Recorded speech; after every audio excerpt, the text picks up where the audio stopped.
ये कोई फाइनेंशियल सलाह नहीं है। ये वीडियो सिर्फ एजुकेशन के मकसद से बनाया गया है।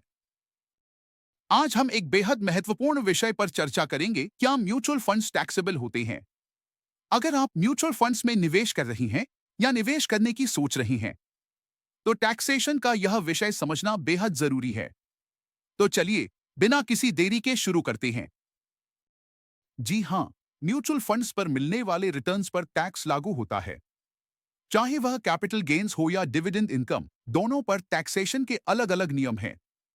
इन नियमों को समझकर आप अपनी टैक्स देनदारी कम कर सकती हैं और अपने निवेश का बेहतर प्लान बना सकती हैं।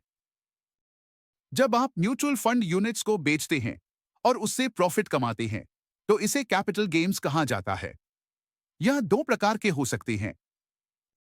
अगर आप इक्विटी फंड्स में निवेश करते हैं और 1 साल से कम समय में बेचते हैं, तो इस पर 20% टैक्स लगता है। वहीं डेट फंड्स में 3 साल से कम की अवधि के लिए निवेश पर टैक्स आपकी इनकम स्लैब रेट के हिसाब से लगता है।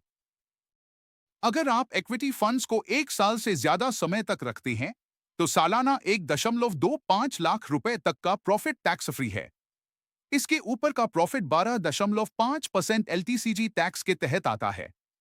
डेट फंड्स के लिए 3 साल से ज्यादा होल्डिंग पर प्रॉफिट आपकी इनकम स्लैब के आधार पर टैक्सेबल होता है। पहले dividend per tax dividend distribution tax DDT के तहत लगता था, लेकिन 2020 के वित्त अधिनियम के बाद डिविडेंड अब सीधे निवेशक की इनकम में शामिल होता है। इस पर टैक्स आपकी इनकम स्लैब के आधार पर लगेगा।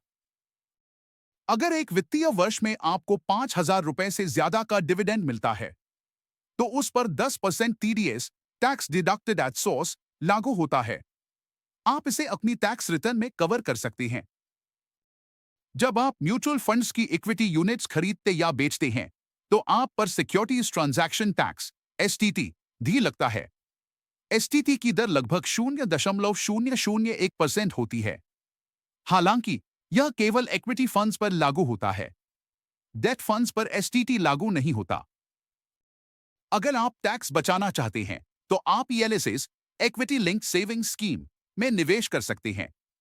यह आपको सेक्शन 80C के तहत 1.5 लाख रुपए तक की टैक्स छूट देता है। यह स्कीम टैक्स सेविंग के साथ साथ लॉन्ग टर्म वेल्थ क्रिएशन का शानदार विकल्प है। सिप सिस्टमैटिक इन्वेस्टमेंट प्लान के जरिए निवेश करने पर हर किस्त को अलग अलग होल्डिंग पीरियड के आधार पर टैक्सेबल माना जाता है।